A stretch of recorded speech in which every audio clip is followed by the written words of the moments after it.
Rui Costa Pimenta, bonjour. Bonjour. E une première question, qui êtes-vous? Una primeira pergunta, se pode apresentar-se muito brevemente. Eu sou presidente do Partido da Causa Operária do Brasil, é um partido de esquerda, né? Você poderia dizer extrema esquerda, e sou militante do movimento operário há aproximadamente 40 anos. Bon, je suis président d'un petit parti d'extrême gauche au Brésil, le parti de la cause ouvrière, et je suis militant depuis une quarantaine d'années. E por que está em Paris? Pourquoi êtes-vous à Paris? Nós estamos realizando uma rodada de debates na Europa, cerca de 10 cidades. Né? Nós já estivemos em Londres, fizemos um debate lá, estivemos em Dublin, e hoje à noite nós vamos realizar um debate aqui em Paris. E depois mais 7 ou 8 países, cerca de 15 debates. Bon, je fais une tournée européenne actuellement, donc j'ai fait un débat à Paris, à Londres, pardon, en Irlande, je vais aller à Bruxelles, donc au total il y a une quinzaine de débats qui ont été prévus. Para debater de quê? Pour parler de quoi? Sim, o golpe de Estado no Brasil, a nossa grande preocupação. Le coup d'État au Brésil. Mais imagino que esto tiene algo que ver con esto. J'imagine que ces débats sur le coup d'État au Brésil ont quelque chose à voir avec cette publication. Le coup d'État au Brésil, publié sous votre responsabilité, de l'auteur Rui Costa Pimenta. É balanço dos acontecimentos desde 2000. Isso na tradução de um livro já publicado no Brasil? Não, vai ser publicado simultaneamente em 4 línguas. En 4 idiomes. C'est un livre qui va être sur le coup d'État au Brésil. C'est pas exactement. Je posais la question de savoir si c'était une traduction du portugais au français. Et non, c'est publié simultanément en 4 langues. Et quelle est la teoria, o filo condutor da argumentação? Um balanço do golpe, desde dos primeiros acontecimentos, de 1912. De 2012, perdão. Quando começam as acusações de corrupção contra o Partido dos Trabalhadores no Brasil, que levariam à queda do governo.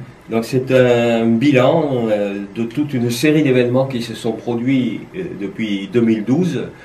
Les premières accusations de corruption contre le PT et qui visaient à légitimer ce qui s'est passé par la suite, donc le coup d'État qui a permis la mise à la destituição de la présidente Dilma Rousseff. Nós tivemos uma participação direta nos acontecimentos contra o golpe, desde o primeiro momento. Nós tivemos uma atuação política direta na luta contra o golpe. Lui-même, Rui Costa Pimenta et son parti, dès le premier moment, ont vu ce qui allait se passer et ont eu une participation directe contre le mécanisme du coup d'État. E agora nós continuamos essa luta e estamos dando prioridade à libertação do ex-presidente da República, Luiz Inácio Lula da Silva. Et aujourd'hui, nous sommes toujours dans ce combat, et pour nous, la priorité des priorités aujourd'hui, c'est d'obtenir la mise en liberté de l'ex-président Lula. A pesar de que você tem diferenças políticas com o PT. Je veux dire, malgré vos différences d'appréciation politique sur la situation avec le PT. Excepcionalmente, nós decidimos aqui, se houver eleições no Brasil, é uma coisa duvidosa, de apoiar o Lula que está preso. Oui, et d'ailleurs, s'il y avait des élections au Brésil, j'ai des doutes là-dessus, nous appuierions la candidature du PT. Gostaria de voltar sobre este comentário sobre as eleições, pensa que há uma dúvida. Há uma dúvida muito forte. Je reviens sur ce qu'il vient de dire dans son commentaire sur Lula. S'il y avait des élections, donc je demande, vous avez des doutes sur le fait qu'il va y avoir des élections? Há uma dúvida muito forte. Há 2 projetos de lei para contornar, para evitar as eleições. Oui, notamment parce qu'il y a eu le dépôt de 2 projets de loi qui permettent de s'interroger. Quel projet de loi? Permitiria, no caso de vacância da presidência e vice-presidência, que o Congresso elegesse o presidente. Il y en a une qui prévoit qu'en cas de vacance présidentielle, c'est le Congrès qui pourrait être chargé d'élire le président. E outro que está na Suprema Corte, na Corte Federal, que permitiria ao Congresso modificar o sistema político para o parlamentarismo. Et un autre projet qui vise à transformer le système présidentiel brésilien en système parlementaire, oui, voilà. Ils sont proyectos de ley de iniciativa du governo ou con initiative des diputados. Je demande qui a pris l'initiative de ces projets. De deputados. Deputados. É movimento coordenado. E existe também a ameaça, que no Brasil tem sido muito constante, muito forte, de uma intervenção militar. Et d'autre part, il ne faut pas oublier aussi qu'il y a de plus en plus de bruit au Brésil actuellement sur l'éventualité d'une intervention militaire. Et quem está pedindo uma intervention militaire neste momento? Qui est derrière ces demandes d'intervention militaire actuellement? Há vários comandantes militares vieram a público. Vieram da Força Militar mesmo. Falando que se a situação escapa de controle, eles vão intervir independentemente da autorização ou do pedido de qualquer dos poderes políticos. Il y a un certain nombre de responsables militaires qui ont fait des déclarations publiques signalant que si la situation continue à se dégrader, quel que soit le contexte institutionnel, les forces armées seraient certainement légitimées à intervenir. Ils sont responsables de alto nível. São des responsáveis de grands responsáveis. Dos membros do Estado-Maior fez essa declaração, que não foi uma declaração pública, foi uma declaração privada, mas ela veio a público. L'un est responsable de l'état-major. Si c'est une déclaration qu'il n'a pas fait publiquement, il l'a fait en privé, mais il s'est débrouillé pour que ça soit rendu public. Mas foi confirmada pelo chefe das forças do Exército Nacional. Et cette déclaration a été appuyée ou confirmée par le chef d'état-major supérieur des forces armées. Et quelle est la situation da esquerda neste momento no Brasil para enfrentar esta situação, esta ameaça e o encarceramento do ex-presidente Lula? Je demande quelle est la stratégie que fait la gauche au Brésil actuellement face à ces déclarations assez inquiétantes et face au fait que Lula soit emprisonné, l'ancien président Lula soit en prison. A esquerda ela tem estado desorientada desde o golpe, uma coisa até certo ponto natural, porque nós estávamos no 4º governo do PT, da esquerda, né? Se achava natural que as coisas continuassem como estavam e o golpe veio como uma surpresa para a maior parte da esquerda. Então, até agora, a esquerda não conseguiu uma unidade na luta contra o golpe. Pour l'instant, il n'y a pas de véritable unité stratégique pour affronter le coup d'État et ses suites. C'est vrai que les forces de gauche ont été un peu prises par surprise après 4 gouvernements du PT. E então? As eleições que estão previstas, na tema das eleições previstas, elas tendem a aprofundar essa divisão. Et ce qu'il faut voir, c'est que les élections, si elles se tiennent, 7 octobre, le 7 octobre prochain, se présente dans un contexte de division maintenue entre les différentes familles de la gauche. A esquerda se apresenta aí com, grosso modo, com 4, 5 candidaturas différentes. Donc la situation au jour d'aujourd'hui est celle-là. Il y a officiellement 4 candidats qui représenteraient la famille de gauche. Qui sont? Qui? O próprio Lula. Lula, donc qui reste officiellement toujours candidat. O candidato do PSOL, Guilherme Boulos. Guillermo Boulos, qui est le candidat d'un autre petit parti de gauche, le PSOL. O candidato do Partido Comunista do Brasil, Manuela Dávila. Et il y a également un candidat du Parti communiste du Brésil. E candidato que mais propriamente da direita, mas que é apoiado por setores de esquerda, que é o candidato do Partido Trabalhista, PDT, Ciro Gomes. Et il y a un candidat qui est plutôt sur le fond à droite, mais qui est appuyé par un certain nombre de partis de gauche, dont le PDT, qui est Ciro Gomes. Existe uma pressão muito grande nesse momento para que toda a luta seja canalizada para as eleições, que são uma coisa muito incerta, e que se abandone a candidatura Lula devido aos problemas legais que ela vai enfrentar necessariamente. Ele está na cadeia, existe toda uma tentativa de impedir que ele seja o candidato, embora ele esteja na frente de todos os outros candidatos. Ele tem mais votos do que o conjunto dos candidatos somados. Donc il y a d'énormes pressions au jour d'aujourd'hui qui tournent autour du fait que l'argument qui est avancé, c'est que Lula est emprisonné, il va y avoir un certain nombre, de nombreux obstacles légaux qui vont empêcher sa candidature, et donc ça entretient une certaine confusion et une pression maintenue sur le fait d'avoir une stratégie unique. Uma parte grande da esquerda tem afirmado que só apoia a candidatura do Lula, que é uma candidatura que se opõe ao golpe, efetivamente. Donc une partie quand même importante de la gauche, je pense qu'il y a une seule position à défendre, qui est celle de la candidature de l'ex-président Lula, en dépit de sa situation.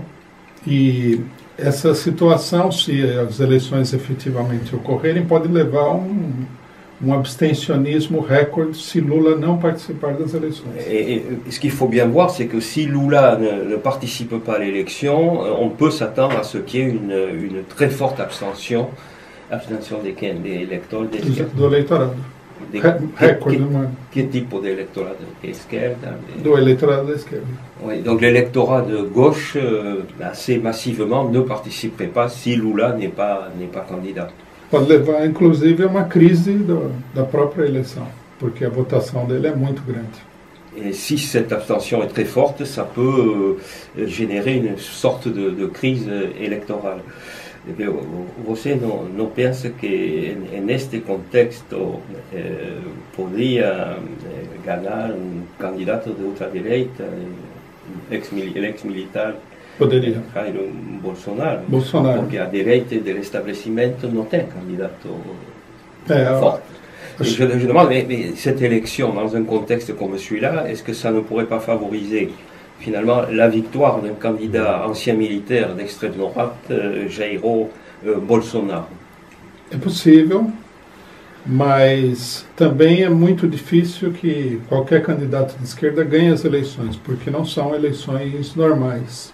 Mais oui, c'est très possible parce que ce ne sont pas des élections normales et donc la gauche part avec beaucoup d'handicap pour cette élection. Até o próprio Lula teria dificuldade de ganhar as eleições, apesar de ser o favorito nas eleições. Lula est favori dans les élections, donc s'il peut se présenter, il est possible qu'il ait lui aussi des difficultés. Pourquoi? Quel type de difficultés? Porque há muitas manobras jurídicas para controlar a eleição contra a esquerda. O golpe ele passou por cima da Constituição numa série de acontecimentos, a prisão do Lula inclusive, e tudo indica que eles vão aprofundar essa... estamos vivendo uma situação virtual de jurídicas para impedir que ele participe. Que participe ou que mesmo ganhe a eleição, mudando regras. Para impedir que... Oui, donc il y aura probablement un maximum d'entraves juridiques pour empêcher que, effectivement, le favori, donc l'ex-président Lula, puisse se présenter. Non si può dire também que è un problema para a esquerda non tener otro candidato che un ex-presidente de 72 años. Non, c'est une question provocatrice. Je dis, mais est-ce que c'est pas un problème pour la gauche de ne pas avoir de solution de repli et de n'avoir comme candidat, indépendamment de tout ce qui se passe, qu'un monsieur qui a été président à 2 reprises et qui a 72 ans? A questão é que Lula é uma figura, ele não é um mero candidato, ele não é uma pessoa que tem apenas popularidade eleitoral, ele é uma figura já com caractéristicas históricas na vida política brasileira. Ce qu'il faut voir, c'est que Lula n'est pas un candidat comme n'importe quel candidat. C'est un candidat qui symbolise beaucoup de choses dans l'histoire du Brésil et dans l'histoire de la gauche au Brésil.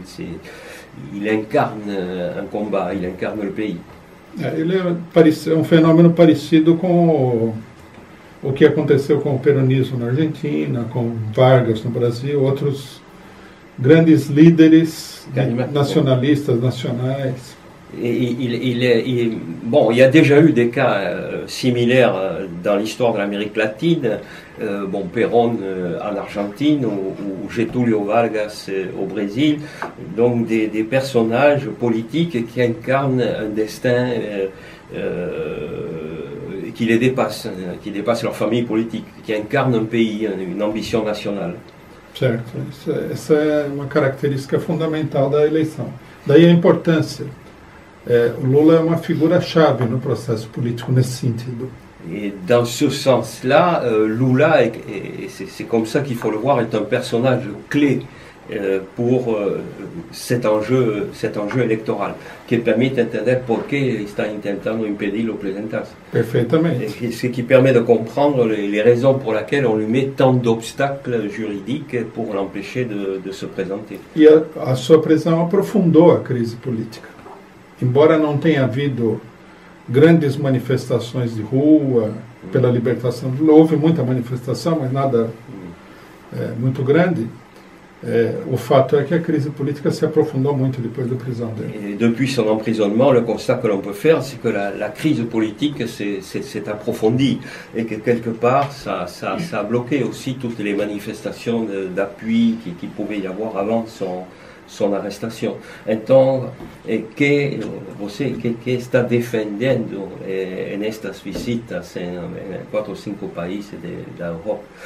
Entonces, vous, alors, face à cette situation, qu'est-ce que vous défendez, qu'est-ce que vous dites aux Brésiliens que vous rencontrez au cours de ces réunions dans une quinzaine de pays d'Europe?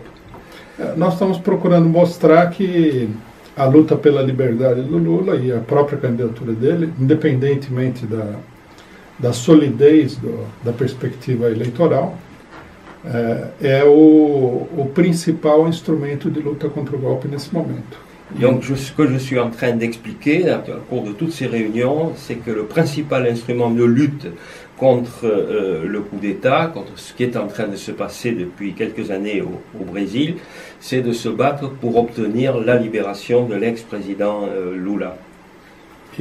Porque não é evidente para todos. Non. Je dis, si vous le dites, c'est qu'apparemment, ce n'est pas évident pour tout le monde. Ben, não é evidente. Non. Infelizmente, não. Mais malheureusement, non, ce n'est pas effectivement évident pour tout le monde. Nós estamos contra certo pragmatismo eleitoral que diz que nós deveríamos ir para a eleição com outro candidato, porque nós consideramos que as eleições não são reais, não são eleições de fato. As eleições são uma fachada para tentar consolidar o golpe de Estado, uma armadilha para a esquerda. Contre le pragmatisme électoral de certains qui considèrent que puisque Lula ne peut pas se présenter ou ne pourrait pas se présenter, il faut trouver une solution alternative. Ces élections-là ne sont pas comme les autres et elles servent quelque part de cache-sexe au coup d'État qui est engagé depuis plusieurs mois. E la tesis que está defendendo neste livro. E quando vai sair o livro? No final de julho, começo de agosto, nós devemos ter o livro. O livro está pronto, ele está sendo simplesmente corrigido agora. Donc je posais la question de savoir si c'était la thèse qu'il défend dans ce livre. Il me dit oui. Je dis quand le livre va-t-il sortir? À la fin du mois de juillet. Il est déjà prêt, mais voilà. Muito obrigado. Eu que agradeço.